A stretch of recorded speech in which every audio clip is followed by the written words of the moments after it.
अभी हम जो बात करेंगे उसमें आपको बिजनेस भी समझ आएगा और आपकी जो दैनिक जीवन है, जो पारिवारिक हो या सामाजिक हो, उसमें भी आपको आपका आनंद बढ़ेगा। तो कुछ समय देने के लिए तैयार हैं हम सब? छाबड़ा साहब ने सभी को जगाया है या नहीं अभी?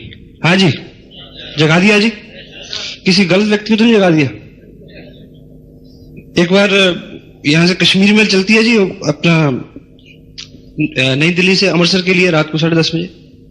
सियालदा है या कश्मीर मेल है? 10:30 बजे चलती है गाड़ी। एनीवे, जम्मू तभी है, अमृतसर जाती है। हाँ जी, जम्मू जाती है। हाँ, उसी गाड़ी का किस्सा है कि एक सज्जन थे, वो टिकट लेके लेट गए स्लीपर के ऊपर और उन्होंने बोला कि भाई मुझको अमृतसर जाना। गाड़ी वो अमृतसर खत्म होती है सुबह 5 बजे जाके, फ्रंटियर शहर। Thank you. तो उन्होंने बोला कि टीटी को ऐसा कि भाई मुझे जाना है अमृतसर और सॉरी, उन्होंने बोला कि मुझे अंबाला उतरना है और ट्रेन जाएगी अमृतसर और मुझको जगा देना सुबह जब अंबाला पहुंचेगी करीब 2 बजे। तो टीटी ने बोला कि जगा दूंगा और उन्होंने, टीटी निकल गया। तो दोबारा जब टीटी लौट के आया तो उन्होंने फिर टीटी को पकड़ लिया कि देखो भाई ठीक से जगा देना मेरे को, मैं बहुत सोक्कड़ और भुलक्कड़ किस्म का आदमी हूं, मेरे को बड़ी समझ से, और बहुत सोक्कड़ और भुलक्कड़ किस्म का आदमी हूं, मेरे को बिल्कुल जगा देना अच्छे से। वो कहता जगा दूंगा यार, क्यों जिद क्यों कर रहा?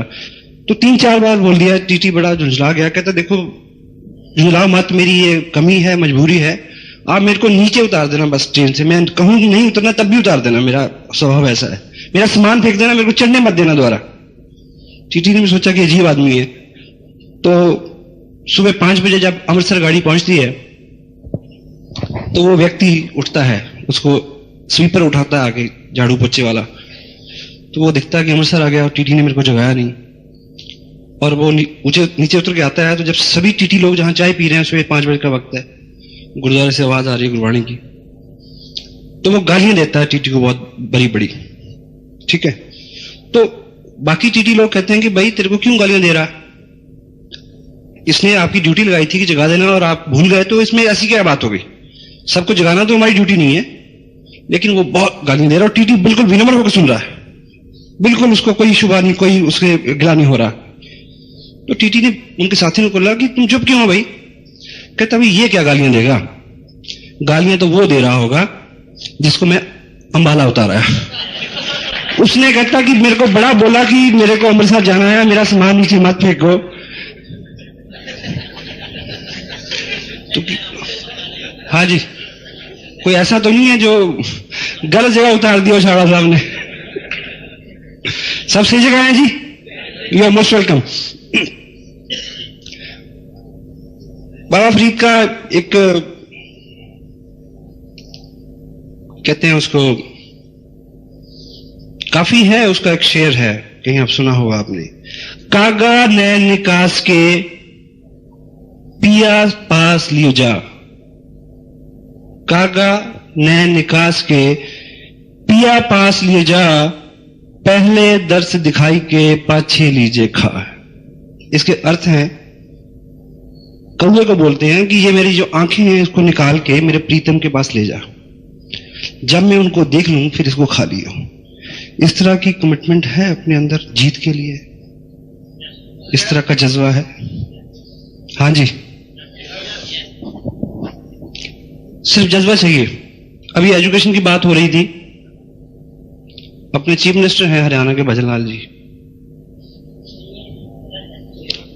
हाँ जी, अभी नहीं है लेकिन है, फिर आ जाएंगे। वहां पिछले 25 साल से अदला बदली देख रहा हूं मैं। एनीवे, तो उनकी क्वालिफिकेशन के बारे में आपको नहीं पता होगा शायद, महाराजा रणजीत सिंह की क्वालिफिकेशन के बारे में आपको नहीं पता होगा, अकबर की क्वालिफिकेशन के बारे में आपको नहीं पता होगा। क्वालिफिकेशन से कुछ नहीं होता, जज्बों और इरादों से होता है। और आप सब आम आदमी हैं जी, या खास भी है कोई बैठा हुआ यहां? मैं तो आम हूं, आप क्या मानते हैं? आम आदमी हैं जी। ब्रक हेजिस एक बहुत बड़े एंटरप्रेन्योर हैं वर्ल्ड के, उन्होंने बहुत सारी किताबें लिखी हैं, कभी मिले तो पढ़ना। एक बुक है उनकी, यू इनकॉर्पोरेट। उसमें वो लिखते हैं कि कॉलेज में जब A क्लास स्टूडेंट होते हैं, A क्लास, वो उस कॉलेज में प्रोफेसर बन जाते हैं। लॉ कॉलेज की बात करते हैं, लॉ कॉलेज में A क्लास स्टूडेंट क्या बनते हैं? Law professor. और B क्लास स्टूडेंट होते हैं वो जज बन जाते हैं। और सी क्लास स्टूडेंट जो होते हैं वो छोटे मोटे वकील बनते हैं, लेकिन बाद में वही प्रधानमंत्री का या राष्ट्रपति का इलेक्शन लड़ते हैं। आपने देखा होगा बहुत सारे जब चुनाव के दिनों में पोस्टर छपते हैं ना, तो लिखा होता है फलां फलां फलां एडवोकेट। तो एडवोकेसी पता नहीं वो दस्ती होती है या कागजी होती है, आई डोंट नो, पर उनमें क्या होता है जी, जज्बा होता है और उनमें जोश होता है या उनमें प्रतिभा होती है। योग्यता और प्रतिभा अलग अलग चीजें हैं जी। योग्यता जो है वो बहुत से पीछे ऐसे संस्कार होते हैं कि आप ऐसे ठीक परिवार में जन्म लें जहां पे एजुकेशन का एनवायरनमेंट हो, ठीक है, आप पढ़ लिख जाएं, ठीक है, आपकी कोशिश रही उसमें रहेगी निस्संदेह, लेकिन ऐसा हालात आपको मिले कि आप पढ़ते जाएं और आप BA MA PhD कुछ भी कर लें, लेकिन ठीक अलग उसके विपरीत हालात हो तो आप नहीं पढ़ सकते ना जी। होता है जी ऐसा? हाँ जी, होता है ना जी। तो अगर वैसा हो गया हो किसी के साथ तो डोंट वरी, आज आप ऐसी प्लेटफॉर्म पे हैं जहां पे आज आप अपना हर गुस्सा निकाल सकते हैं। गुस्सा मैं राइट सेंस में कह रहा हूं। इस ऑर्गेनाइजेशन को उन लोगों की जरूरत है जिनको गुस्सा आता है, लेकिन वो गुस्सा जो गुस्से को मैनेज कर लें और उसको पॉजिटिव वे में निकालें। ठीक है जी, गुस्सा है, गुस्सा जोश जो भी है उसको किस तरह से कन्वर्ट करें हम, ताकि हमारे जीवन में वो सब आ सके जिसकी हमें ख्वाहिश है। किसी लोग शुरू में ये सोचते हैं कि भी मैं तो स्मार्ट नहीं हूं या मेरे से ऐसा कैसे होगा। अभी सुरेश भाटिया जी स्टेज पे थे, उनको भी किसी ने स्पॉन्सर किया है और जिन्होंने स्पॉन्सर किया है वो शायद एक आम सा आदमी हो, वो शायद इस फंक्शन में भी ना हो, और मुझे भी किसी ने स्पॉन्सर किया है। यस, यही बात है। तो यदि आप चलते रहेंगे तो आप भी कभी ना कभी सुरेश भाटिया और अत्री जी और विनोद जैसी किसी व्यक्ति को स्पॉन्सर कर देंगे। चलते रहेंगे तब, चलते रहेंगे जी, चलते रहना है। और मेरे को बड़ी खुशी हो रही है इस बात की कि आप सब लोग, विनोद जी और अत्री जी ऐसे लीडर की सशक्त लीडरशिप, डायनामिक लीडरशिप के साथ के नीचे अनुभवी लोगों के साथ काम कर रहे हैं, और आने वाले जो कुछ महीने हैं उन दिनों में ये बिजनेस बड़े उफान पे होगा। फरीदाबाद का नाम होगा पूरे हिंदुस्तान के अंदर के फरीदाबाद में जो हो रहा है, देखो क्या हो रहा है। तो इस शहर में अगले 2 साल में बहुत सारी कारें खरीदी जाएंगी, बहुत सारे मकान बनेंगे। तो निश्चित रूप जो लोग आज यहां पे हैं, आपका नंबर पहले पड़ेगा जी, बशर्ते कि आप तब तक चलते रहें। चलते रहेंगे जी? यस। तो चलते रहने से पैसा आता है। और अभी संक्षेप में कुछ पॉइंट्स में आपके साथ जो है वो डिस्कस करना चाह रहा हूं कि कहीं अटक रहा हो किसी का काम। बहुत सारी बातें उल्लास और उत्साह और ताली बजाओ और ये सब चीजों की बातें होती हैं। जो लोग पहली बार इस तरह की ऑर्गेनाइजेशन में आते हैं, इस तरह के इन्वायरमेंट में आते हैं, तो उनको लगता है कि पता नहीं कहां आके बैठ गए। देखिए, आप सब सहमत हैं कि जो अमीर हैं वो अमीर ही बनते जा रहे हैं। हाँ जी, मैं सहमत हूं। गरीब गरीब ही बनता जा रहा है, यही सच है, ये ऐसे ही रहेगा। इसमें किसी वैज्ञानिक की या किसी की चाल नहीं है जी, क्योंकि गरीब गरीबी के बारे में सोचता है इसलिए गरीब हो रहा है, अमीर अमीरी के बारे में सोचता है इसलिए अमीर हो रहा है। और जिस दिन आप खुशी और उत्साह के बारे में सोचना शुरू कर दोगे, आनंद के बारे में सोचना शुरू कर दोगे, पैसे से कोई खुश नहीं हुआ जी आज तक। ब्यूरोक्रेसीज एक चीज और कहते हैं, money and happiness is free to air, but it will come to those who will set their antenna accordingly. पैसा और खुशी हवा में बह रही है।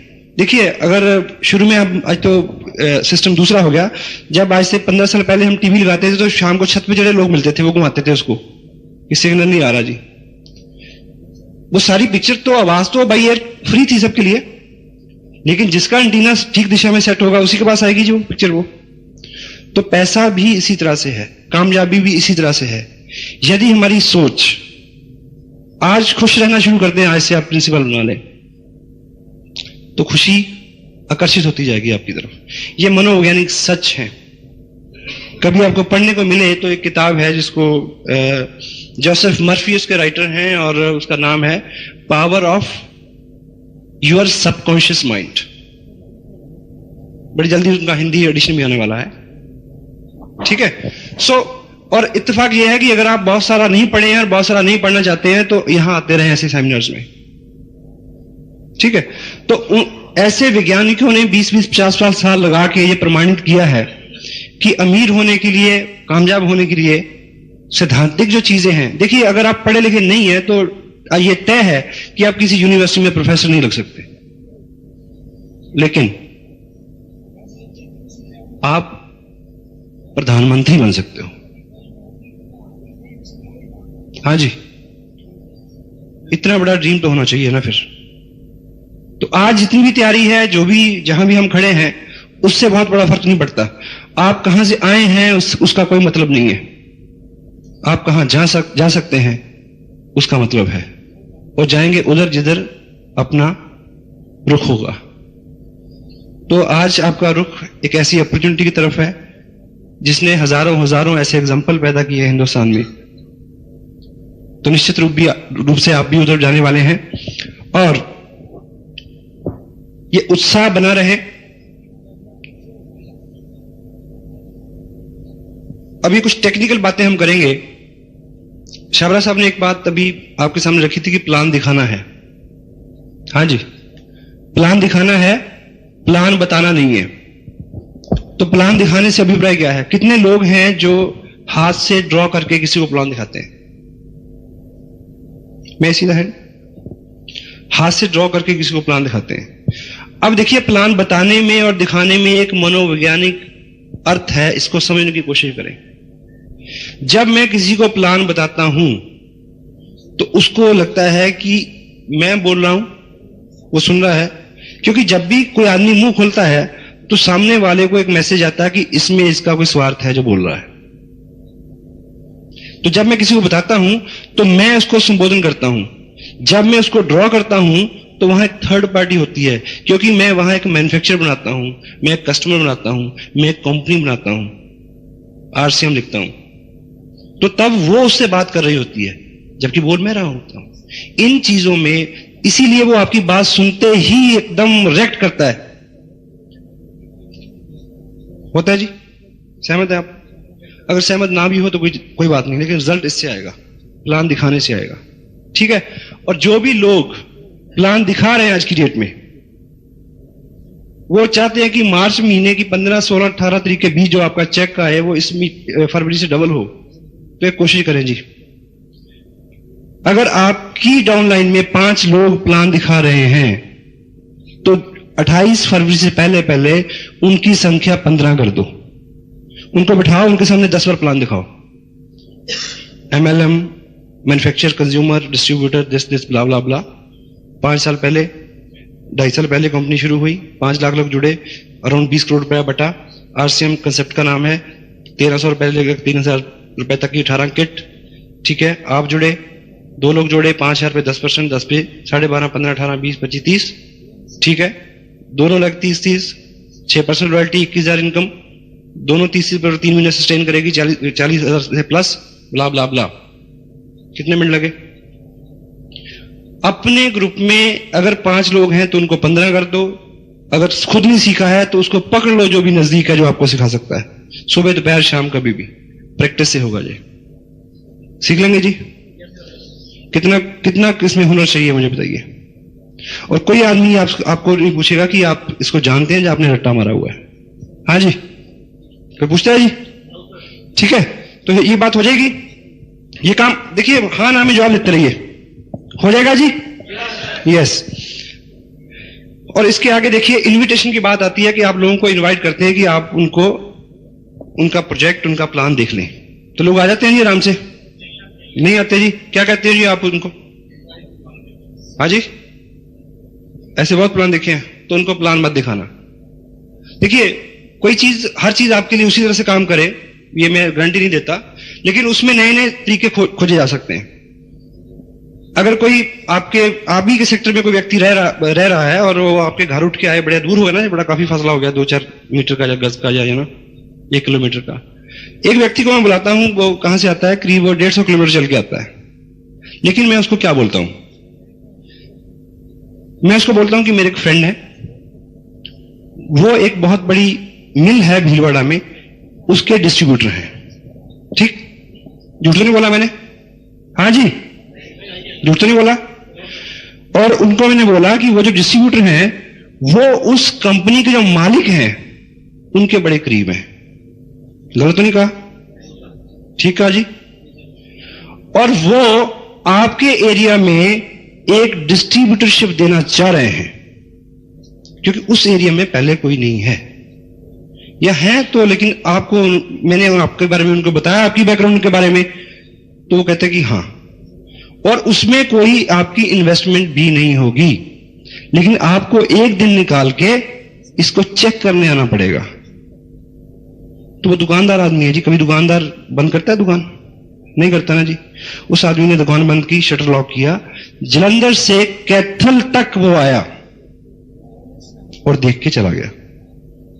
अब वो ज्वाइन करे या ना करे, काम करे या ना करे, मेरा काम क्या था? एक इनविटेशन देना ताकि वो उसको देख ले। कामयाबी मिली? हाँ जी, मिली। तो ऐसी 100 तरकीबें हो सकती हैं। और जब मैंने बोला कि एक व्यक्ति है जो कंपनी का डिस्ट्रीब्यूटर है, तो मैंने झूठ नहीं बोला। जब मैंने भैया बोला कि वो कंपनी के मालिक को जानता है, उनके साथ नजदीकी है, तो मैंने गलत नहीं बोला। लोकचंद छाबड़ा जी के बारे में मैंने जिक्र किया तो मैंने गलत नहीं बोला। कुछ भी गलत बोले बिना मैंने उससे फैक्ट बताए उसको सारे। डिस्ट्रीब्यूटरशिप आरडी के बारे में हमारे यहां बात होती है, सारी कहानी सच है जी, कुछ झूठ नहीं है। वो उसको ट्रेडिशनल तरीके से कर ले या नेटवर्किंग से कर ले। मैसेज ठीक गया? और दूसरा क्या है, मैं ये मानता हूं, आप कहीं भी जाओ तो आपको लोग कहेंगे कि यहां नहीं, यहां तो बहुत सारी कंपनी आई, यहां तो माहौल बहुत खराब हो गया, ऐसा लोग बोलते हैं जी।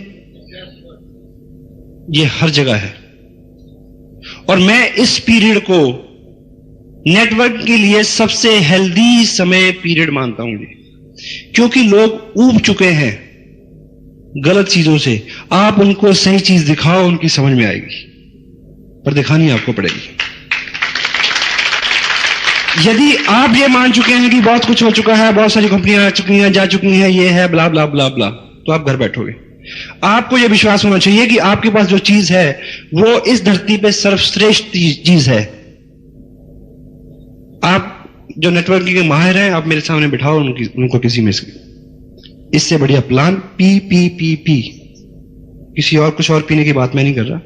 Plan, product, paid out, RCM से बढ़िया कहीं नहीं हो सकता।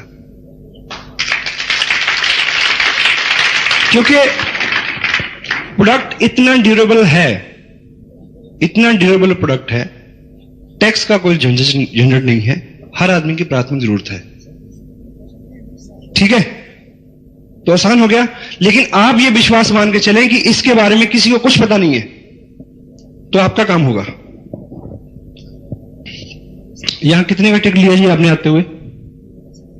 30 रुपए का। मैंने भी 30 का लिया है। और यहां कोई मित्र ऐसे हैं जिनको लगा हो कि यार ये तो लूट लिया इन्होंने? हाँ जी सर। देखिए, ये जो बिजनेस है, आप एक इंडस्ट्री के मालिक हैं। आपको मैं एक एग्जांपल लेता हूं।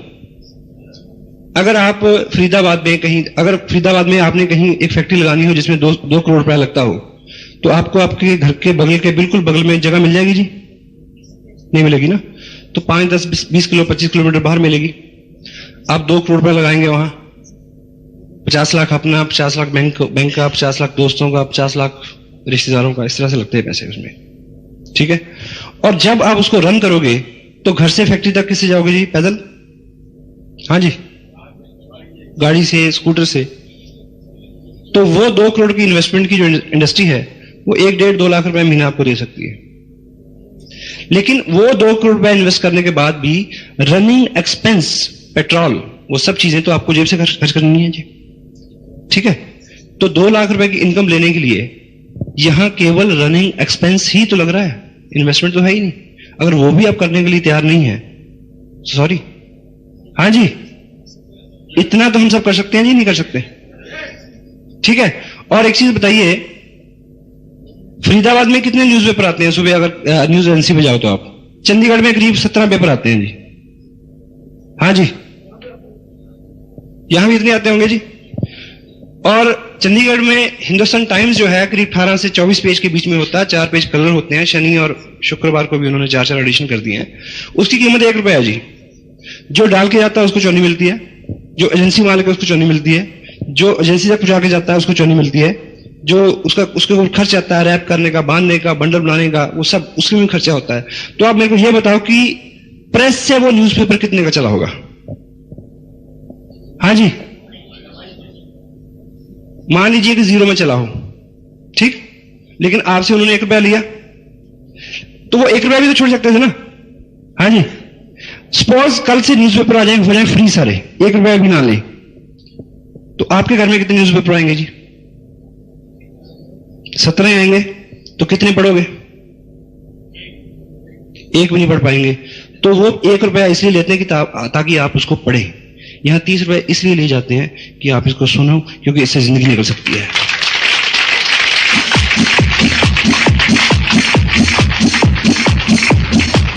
एक पिछले टाइम में राजा होते थे जी, राजा के साथ जहां एक ज्ञानी पुरुष होता था, जैसे अकबर के साथ बीरबल था। तो वो जो ज्ञानी पुरुष था, राजा ने बोला कि भाई ऐसा है कि आप वृद्ध हो गए हैं, ऐसा करो कि जितना भी ज्ञान आपके पास है वो लिख दो, ताकि आने वाली जो जनरेशन हैं उसके वो काम आ जाए। उन्होंने लग के 10, 15, 20 ग्रंथ लिख दिए। तो राजा ने बोला कि इतना टाइम आगे किसी के पास हो या ना हो, आप इसको थोड़ा कंपाइल करो, कम करो इसको। उन्होंने 1 किताब लिखी। बोला कि इतना भी नहीं है, आप 1 पेज में करो इसको। 1 पेज में भी कर दिया। कहते नहीं जी, 1 शब्द लिखो, बस 1 वाक्य में पूरा करो। तो उन्होंने लिखा, there is no free lunch. यहां कुछ भी मुफ्त नहीं होता इस दुनिया में, क्योंकि जो भी मुफ्त होता है उसकी कीमत नहीं होती। वो चीज बिकती नहीं है जिसकी कोई कीमत नहीं है। एग्री है? और दूसरी बात है कि कंपनी, आप मेरे को एक सज्जन कहते हैं कि ये जो किताब आप 20 रुपए की देते हो, कि कंपनी 20 रुपए की किताब नहीं दे सकती? मैं कहा बिल्कुल दे सकती है। और जो 25 रुपए की टेप है, जो कंपनी नहीं दे सकती? दे सकती है जी। तो मैं कहा कि मैं ऐसा सजेशन भेजता हूं, रिक्वेस्ट करता हूं कि शायद वो अगली बार से फ्री आ जाए आपके पास। पर मैं कहा मेरे को एक चीज बताओ, यदि ये कंपनी सब दे दे आपको, तो जो 41% बोनस मिल रहा है वो 30% रह जाएगा। कहता जी कोई बात नहीं। मैं कहा ठीक। मैं कहा 2 साल बाद आपको चेक अगर आए 2 लाख का, लेकिन इस तरह से ये प्रयोग करने से आए 31,000 का, तो कितने का घाटा हुआ जी आपको? तो अभी फिर 40 रुपए खर्च लो तो क्या दिक्कत है कि 1,40,000 का घाटा खाना है 2 साल बाद? हाँ जी। तो कंपनी तो सब कुछ कर सकती है जी। कंपनी तो पहले भी बहुत कुछ कर रही थी। कंपनी को आपके शरीक होने की जरूरत नहीं है जी। हमें इस तरह की कंपनी की जरूरत है जिससे हमारे घर में खुशहाली आ सके। और बहुत सारी कंपनियां हैं वो बहुत कुछ देती हैं। देखिए ये उल्टा बिजनेस है। अगर जब भी कोई आदमी इस बिजनेस की कंपैरिजन बाहर वाले बिजनेस से करता है, तो उससे एक ही बात पूछ लो जी कि वहां कपड़ा खरीदने से पैसे नहीं मिलते। उल्टा हो गया ना। तो इसलिए यहां सब कुछ उल्टा है। बर्दाश्त करें, थोड़े दिन हमारे साथ रहें, आप कंफर्टेबल हो जाओगे। आज तक कपड़ा, देखिए मान लीजिए आपके ससुराल की दुकान है कपड़े की, तो आपको सारी उम्र कपड़े फ्री मिलेंगे जी? बिल्कुल मिलेंगे। हिंदुस्तान में ऐसा होता है। लेकिन फ्री कपड़ा लेने से आप कितने अमीर बन जाओगे 30 साल बाद, मुझे बताइए। हाँ जी। लोग अगर ये कहते हो कि महंगा कपड़ा, सस्ता कपड़ा, फ्री कपड़ा लेने से कोई अमीर बन जाएगा जी? तो कौन सा कपड़ा लेने से अमीर बनेगा? आरसीएम का। तो जितने भी प्रश्न हैं घूम फिर के वहीं आते हैं कि ये टोटल इंडस्ट्री है, इसको अगर हम बाहर से कंपैरिजन करते हैं, जो आप करते हैं, जो कोई करता है, तो पीछे लौट के ये देखने की जरूरत है कि यहां पे हर चीज उस एंगल से नहीं देखी जाती जिस तरह से हमारी ट्रेनिंग है। लेकिन हम आपसे खफा नहीं है, किसी नए व्यक्ति से हम खफा नहीं है, क्योंकि उसकी ट्रेनिंग ऐसी है। आप में इतना मादा, इतना पेशेंस होना चाहिए कि आप उनको वो सब दिखाएं कि वो समझ सके। एग्री? Yes, thank you. इसको ड्रॉ करके दिखाते हैं तो थर्ड पार्टी अप्रोच काम करती है। ठीक है? और आप आज बिजनेस ज्वाइन करते हैं, वर्ल्ड वाइड एक बहुत बड़े लीडर हैं इस तरह के नेटवर्क कंपनी को लेके, जहां कहीं से उनका अपना एक्सपीरियंस है, उनका जो मानना है, और आपके सामने भी आपकी ऑर्गेनाइजेशन में कोई ऐसा आदमी आया होगा जिसने साइन किया होगा, साइन करते उसने बोला कि ये बताओ कि जबलपुर में कैसे चल रहा है बिजनेस, मेरे वहां से ससुराल है। फिर वो पूछेगा दिल्ली में बताओ, वहां तो मेरा कजन रहता है। चंडीगढ़ में कैसा है जी? यहां तो मेरे बहुत लोग हैं जी, 250 लोगों की तो लिस्ट मेरे तकिए के नीचे पड़ी है। ऐसा कोई आदमी मिला? मिलता होगा। और वो तीसरे दिन आपको नजर नहीं आएगा, आप ढूंढते रह जाओगे। हाँ जी, इसमें दोष किसका है जी? उसका नहीं, उसने एक सामान्य सी गलती की जाके। क्योंकि इस बिजनेस में एवरेज आदमी, जो नया आदमी जिसने साइन किया है, वो उसकी उम्र पता कितनी होती है जी? टिल 3 नोस, जब तक 3 लोग उसको मना ना करते उतनी उसकी उम्र होती है। और जब उत्साह से देखता है, जाते 3 लोगों से बात करता है। क्योंकि जब वो प्लान देखता है ना, तो उसके नजर में 2-3 लोग, आपने जब पहले प्लान देखा था, आपकी नजर में 2-4 लोग आ गए थे देखते देखते। अगर गरम गरम आप उनसे बात कर देते, वो कहते कि हट क्या ले आया यार, बहुत सारी कंपनी आई और गई, तो आप आगे कुछ करते? बड़ा मुश्किल था। तो किसी भी व्यक्ति को इस एक्टिविटी से रोकना, जबरन नहीं, जबरन रोकोगे तो मुश्किल हो जाएगी। दीवार पे पेंट लगा होगा ना जी, तो वहां अगर लिखा जाए कि मत छूए, ताजा पेंट है, तो आप छू के देखते हैं ताजा है या नहीं है। चारों साहब बताते हैं कि कहीं लिखा होता है कि यहां वो ना करें, गधे का पूत वो कर रहा है, तो आदमी को सिग्नल हो जाता है कि यार यही ये करने की जगह हुई, शायद रिवर्स रहता है ना जी। तो उसको पूछिए कि आपकी नजर में 2-4-6 लोग आ रहे हैं अभी जी, चलिए मैं मिलता हूं उनसे, ये कहना पड़ेगा। क्योंकि आप उसके लिए क्या हो? Third party approach. अब थर्ड पार्टी अप्रोच कैसे होती है जी? मान लीजिए एक मिस्टर एक्स हैं, आप ऊपर आ जाइए जी। आप शाहरुख खान थे ना अभी थोड़ी देर पहले, बड़े लकी हैं आप, दोबारा मुलाकात हो रही है आपसे। शुभ नाम आपका? मोहम्मद हारून। मोहम्मद हारून। हारून साहब, ऐसा है कि मान लीजिए हारून साहब एक डॉक्टर हैं, ठीक है, रोल ठीक है, पहले शाहरुख खान तक आप डॉक्टर, ठीक है। मान लीजिए, देखिए बड़ा सीरियस पॉइंट है, ये डॉक्टर हैं और इन्होंने प्लान देखा, इन्होंने ज्वाइन कर लिया, इनको बड़ा अच्छा लगा, इन्होंने प्लान देखा, इनको बड़ा अच्छा लगा, ये एक्साइटेड है। अब ये अपने दोस्तों से बात करना चाह रहे हैं, वो भी डॉक्टर हैं या वो उनके क्लाइंट हैं, जो भी हैं।